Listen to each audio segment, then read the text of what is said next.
This week I have a question for you. I have a question. You have to trust me. I'm going somewhere with this. Did you know that Fountain Street Church is actually still a very Baptist church? Does that get your attention? I'm going to let that sit there for a second, kind of uncomfortably, and sink in. And then I'll ask it again. Did you know that Fountain Street Church is still very much a very Baptist-y church? And since I'm already out on a limb, let me go further. Did you know that Fountain Street Church, the fiercely independent, radically progressive, and liberal bastion that we know it to be today, might actually be more Baptist-y than most Baptist churches? And I'm not talking about those stereotypical Southern Baptist churches that get all the airtime in our culture, but rather the historic kind. Those Baptist philosophies and ideologies that Fountain Street Baptist Church started out with 152 years ago. Remember that part of our story? I've been thinking a lot about our history lately because a couple weeks ago I asked you to as well. You might recall that 2 weeks ago I said that in the process of writing our next chapter, we needed to discern exactly what parts of our profound history we wanted to live out of and what pieces of our limitless future we wanted to live into. And as wild as it sounds, might I suggest that it's the Baptist pieces we should think about? Maybe I should explain myself, because the word Baptist for many of us is loaded and complex. But Baptist identity is actually rooted in 4 things, 4 fragile freedoms as they're described, 4 very distinct, powerful, and fragile freedoms. And I think we embody all of them today.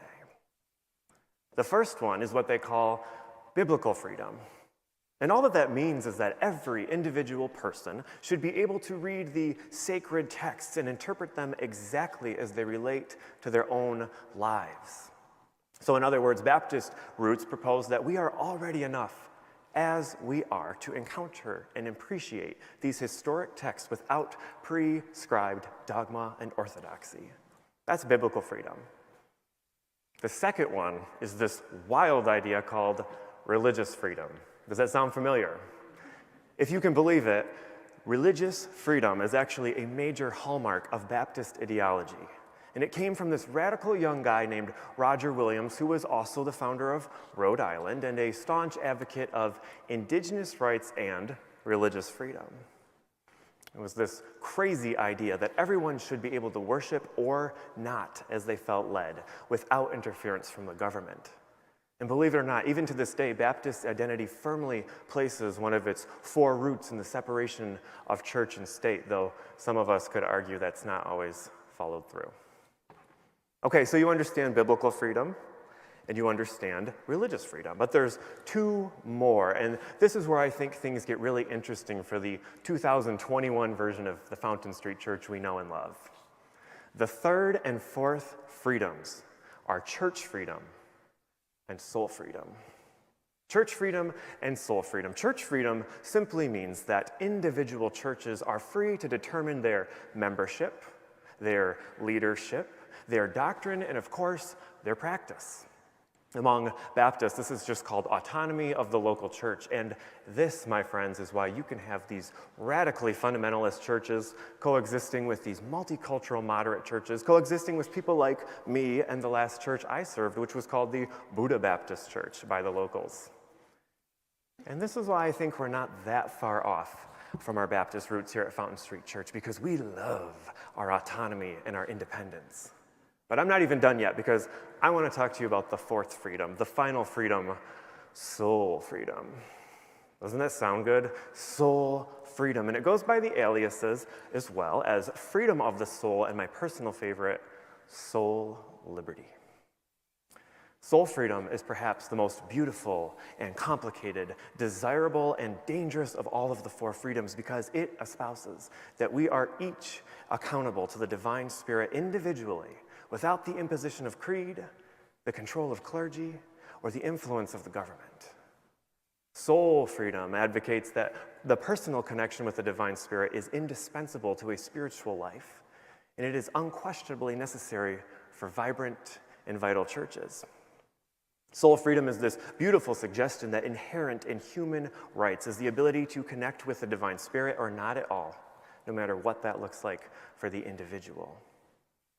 There is no minister, there is no government, there is no creed or doctrine that can define that. It is up to the individual to craft their own spiritual journey. And if that does not sound like Fountain Street Church, I don't know what would.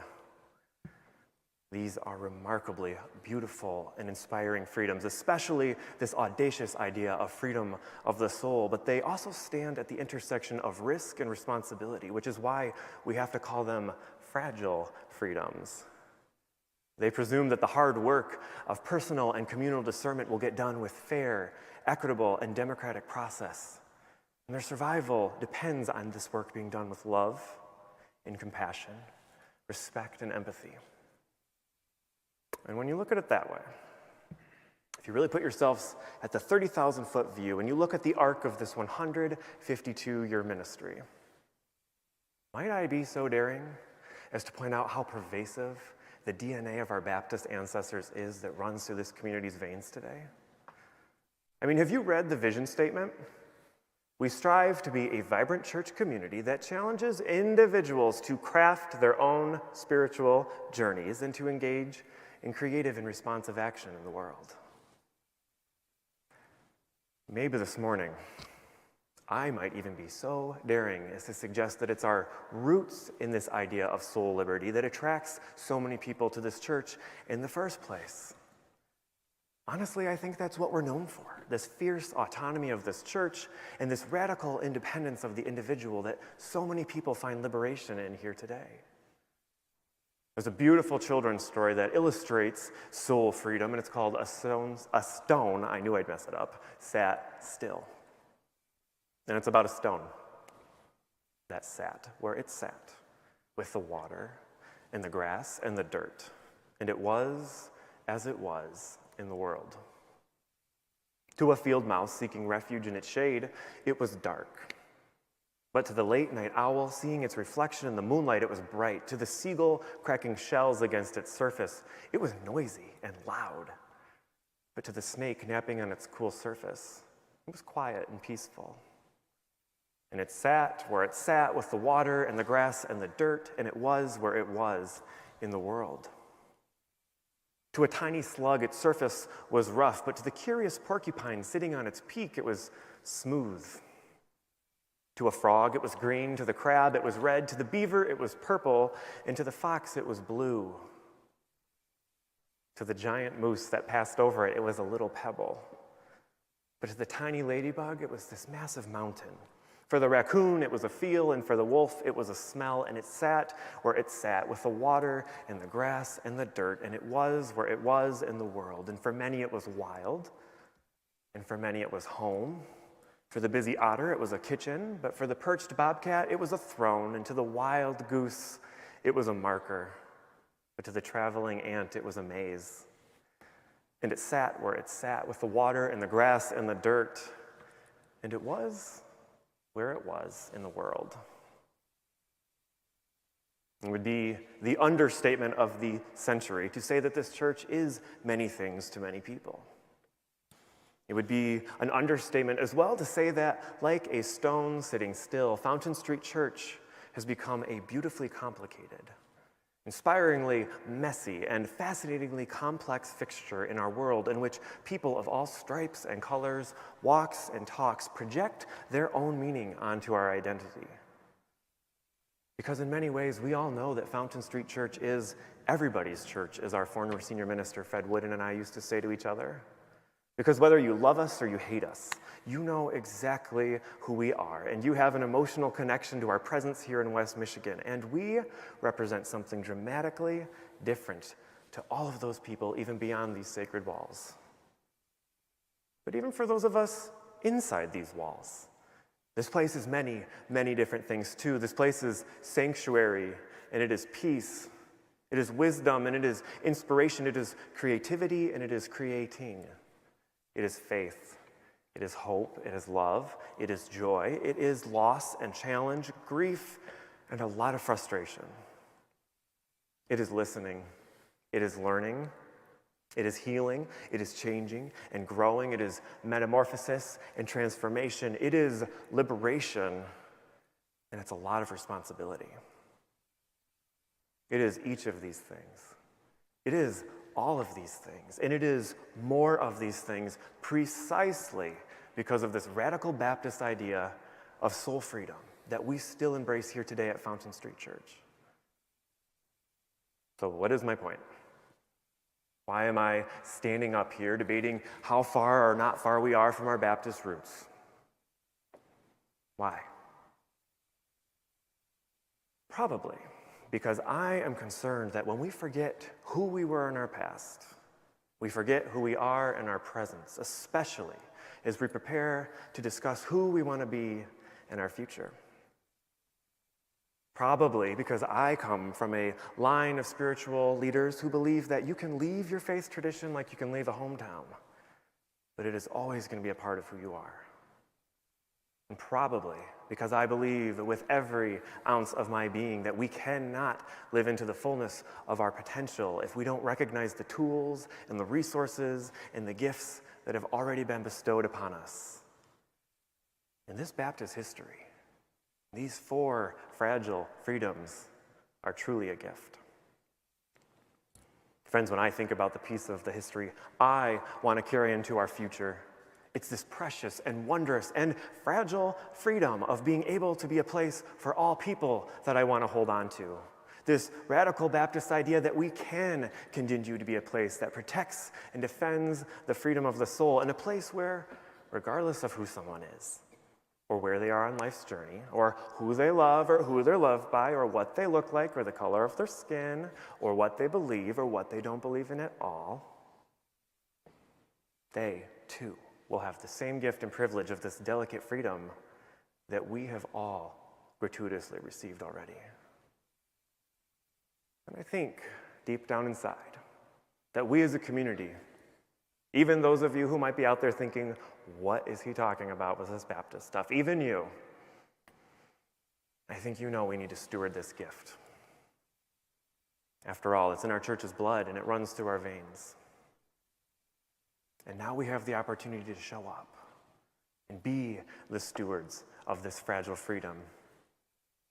We are quite literally being invited into a season of listening and appreciating, of respecting and of nurturing the freedom of one another's soul, and we are being invited to be practitioners of care for this sacred gift. Through the mobilization of governing board listening circles this October, we are being invited into restorative circles that will ask of us, what are your biggest hopes for Fountain Street Church in the next 5 years? And what do you fear might get in the way of this dream? What are your biggest hopes for Fountain Street Church in the next 5 years? And what do you fear might get in the way of this dream? Those are big questions. And be aware they're going to come with bigger answers. People are going to come to your circle with ideas and perspectives, hopes and dreams that are wildly different from yours, because this church is different for all of us. But the awkward reality of our Baptist past positions us to work together to protect this precious and fragile freedom of the soul, and our willingness to show up at the circle and embody this posture of grace is precisely how we're going to steward this precious gift and protect it for the future generations. And so this morning, it's my prayer that you won't take these listening circles for granted. It is my hope that you don't just think that they're a feedback session or a focus group. It is my prayer that you won't miss out on the opportunity to be a true Fountain Streeter, who, like our spiritual ancestors that first nourished this church, has the ability and the capacity to hold and affirm one another's unique souls and the strength and the courage to affirm that their hopes and their dreams for this next generation are just as precious and valuable as your own. And it is my prayer that this can truly be a moment where, as crazy as it sounds, we can realize and honor our Baptist roots, where we can honor these 4 freedoms and where we can honor one another by hearing their voices and hearing their perspectives. This is, after all, the mandate that has been handed down to us from those who first nourished this beloved church 152 years ago and entrusted us to carry it forward. So, sign up for a listening circle. Bring the whole of yourself to the table. Be prepared to speak and to listen. Be prepared to learn and to grow. And be prepared to be collectively transformed by the power of this unfolding moment in our church's story. Because we may not get another one like it. It's also fragile, after all. May it be so.